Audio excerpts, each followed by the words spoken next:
What I'm about to reveal will fundamentally change how you think about the device you carry in your pocket every day. Your smartphone isn't just a communication tool, it's the most sophisticated surveillance apparatus ever created, designed to monitor, record, and transmit every detail of your private life to corporations and government agencies without your knowledge or meaningful consent. This isn't about targeted advertising. This is about comprehensive, 24/7 surveillance that would make the East German Stasi jealous, monitoring your location, recording your conversations, tracking your relationships, and building detailed psychological profiles that can be used to manipulate and control you in ways you've never imagined. By the time I'm finished explaining what your phone is actually doing, you'll understand why carrying a smartphone is like voluntarily wearing an electronic ankle monitor that broadcasts your most intimate personal information to entities that profit from your vulnerability. Let me start with David Kim, a 34-year-old journalist from Washington, D.C. who covered national security issues. In 2022, David began noticing unusual behavior from his iPhone. Apps were opening and closing on their own. His battery was draining rapidly, and he heard strange clicking sounds during calls. Working with digital forensics experts, David discovered that his iPhone had been compromised by government-grade spyware that was recording his conversations, accessing his cameras, tracking his location in real time, and copying all of his messages, emails, and documents. But the surveillance went beyond just David's phone. It was monitoring his contacts and building a comprehensive map of his professional relationships. David's investigation revealed he wasn't the victim of sophisticated hacking. He was experiencing routine smartphone surveillance capabilities that exist in every modern phone and can be activated by government agencies, corporations, and potentially malicious actors. Your iPhone and Android device are constantly collecting data about your location, movements, conversations, relationships, purchases, political views, health information, and even your emotional states. This data is being shared with hundreds of companies and government agencies without your meaningful consent.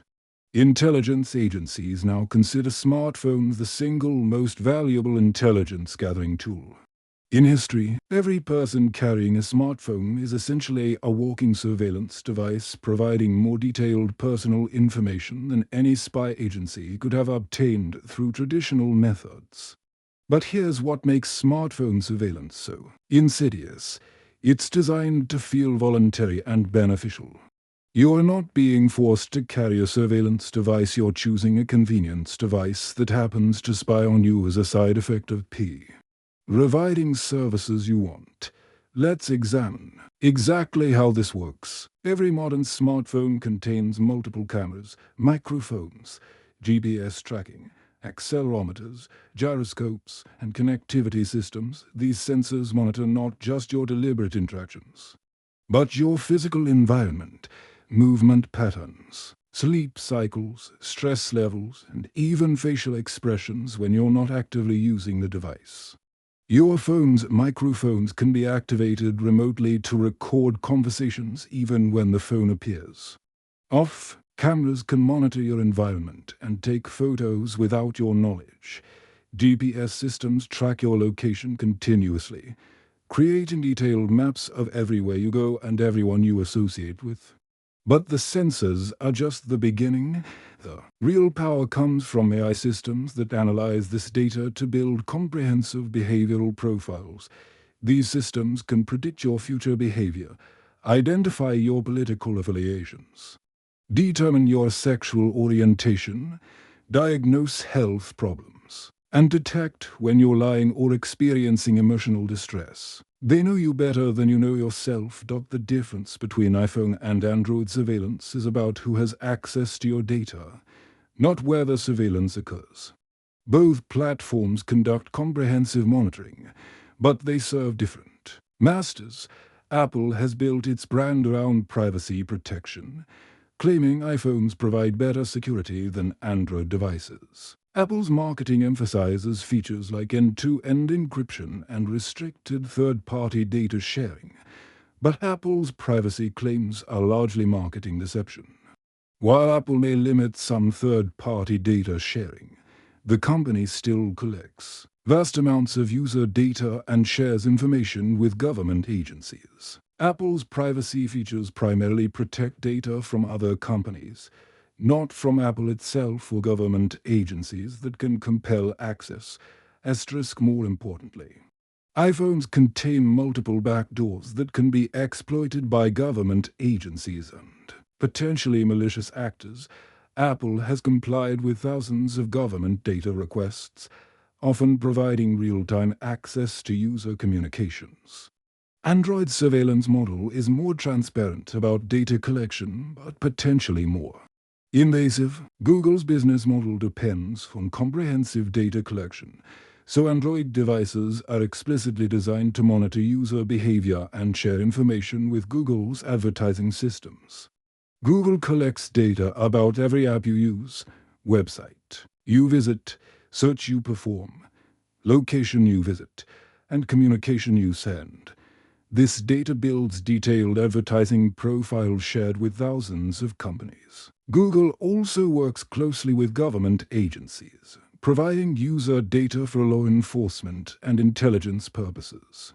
Android's open architecture creates more opportunities for third-party surveillance, but also provides more options for users who want to limit monitoring through alternative operating systems and privacy modifications.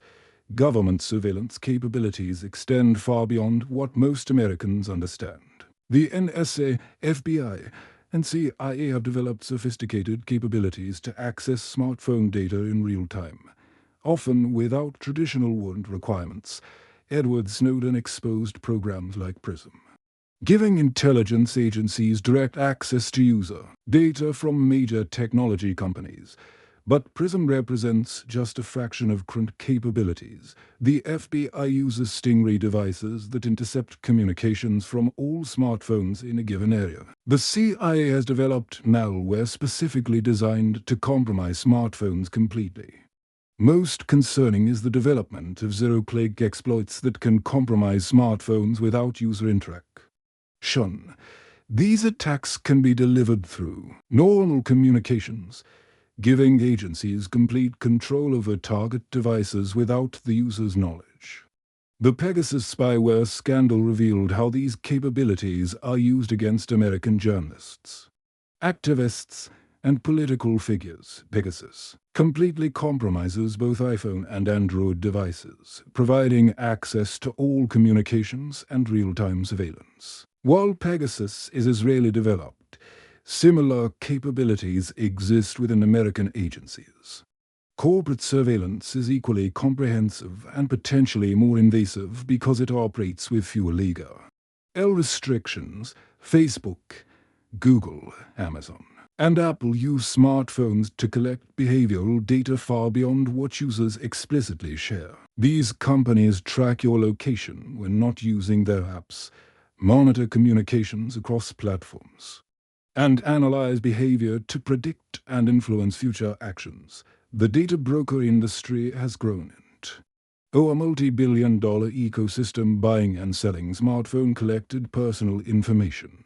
Companies like Axiom and Experian aggregate smartphone data to create comprehensive profiles of virtually every American adult, including location history, purchase behavior, political affiliations, health conditions, and predictions about future behavior. This information is sold to advertisers, employers, insurance companies, lenders, and potentially anyone willing to pay. But corporate surveillance goes beyond data. Sales companies use smartphone data to manipulate user behavior in ways serving corporate rather than user interests. International surveillance implications are equally concerning. Chinese companies like Huawei and Xiaomi collect user data and transmit it to servers controlled by the Chinese government. American companies also share smartphone data with foreign governments through business partnerships. The global smartphone supply chain means devices manufactured in China often contain components put daily enabling foreign surveillance. Even American-designed iPhones are manufactured primarily in China using components that could contain hidden surveillance capabilities. Asterisk, but perhaps most concerning is how smartphone surveillance enables social control systems. Implemented in authoritarian countries, China's social credit system relies heavily on smartphone data to monitor and control citizen behavior, restricting travel and employment based on comprehensive behavioral monitoring. Similar capabilities are being developed in democratic countries under the guise of public health and national security. COVID-19 contact tracing demonstrated how quickly smartphone surveillance can be implemented for population control. With many programs continuing long after their public health justification expired, the infrastructure for comprehensive social control already exists in every smartphone. The transition from commercial surveillance to social control could happen rapidly if political conditions change. All emergency powers are invoked, even without formal social credit systems. Smartphone surveillance is already controlling behavior in ways undermining democratic processes. Political campaigns use smartphone data to micro-target propaganda. Employers monitor workers. Insurance companies adjust rates based on smartphone surveillance data. The psychological impact is profound. Studies show people change behavior when they know they are being watched, becoming more conformist and less creative. Smartphone surveillance creates subconscious self-censorship, undermining free expression and independent thinking that democratic society requires. The surveillance system also creates unprecedented opportunities for blackmail and political manipulation. Detailed personal information can identify compromising information about virtually anyone, creating leverage for political or commercial purposes. What makes this particularly insidious is how it's been normalized through gradual expansion and psychological manipulation. Each surveillance capability is introduced as a feature providing benefits while expanding monitoring. Location tracking helps find lost phones. Voice recognition enables hands-free operation. Each serves legitimate purposes while enabling comprehensive surveillance. Terms of service agreements authorizing this surveillance are deliberately incomprehensible, using legal language obscuring the true scope of data collection. Most users agree to comprehensive surveillance without understanding what they're authorizing. But even users who understand have little choice if they want to participate in modern society. Smartphones have become essential for employment, banking, healthcare, and social participation, making opting out extremely difficult. This creates surveillance capitalism, an economic system where surveillance is necessary for basic societal participation. Most alarming is how surveillance is used to predict and prevent dissent before it occurs. Advanced analytics identify individuals likely to engage in political protest or whistleblowing, enabling preemptive intervention. This predictive surveillance targets people based on algorithmic predictions about future behavior rather than current wrongdoing. But there are steps individuals can take to protect themselves. Though complete privacy requires significant technical knowledge and lifestyle changes, the most effective protection is minimizing smartphone usage and maintaining devices without advanced surveillance capabilities. For users needing modern capabilities, privacy-focused alternatives like Grapheneos and Calyxos provide significantly better protection than standard systems. However, these require technical expertise most users don't have. More practical steps include disabling location tracking, restricting app permissions, using encrypted communications, avoiding cloud services, and regularly reviewing privacy settings. While these don't eliminate surveillance, they reduce data collection scope, but individual efforts won't solve systemic problems. Protecting privacy requires collective action to regulate surveillance capabilities and create legal protections. This means supporting legislation restricting government surveillance powers, requiring meaningful consent for corporate data collection, and providing individuals real control over personal information. Most importantly, it means recognizing smartphone surveillance as a fundamental threat to human freedom and democratic governance requiring urgent action. The current trajectory toward comprehensive surveillance isn't inevitable, it's the result of choices prioritizing control over freedom.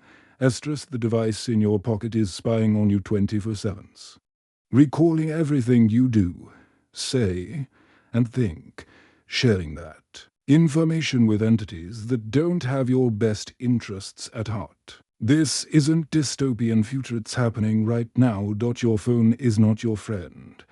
It's not protecting you or serving your interests. It's monitoring you for corporations and government agencies that profit from your vulnerability and use your information to manipulate and control you.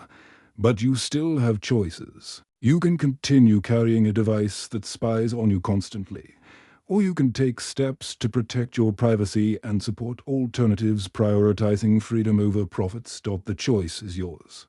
But only for a limited time. The surveillance system becomes more comprehensive and mandatory every day. Soon, opting out may not be possible, and the window for resistance will close permanently. The time to act is now. While you still have freedom to choose whether to participate in your own surveillance, because once that choice is taken away, there may be no getting it back.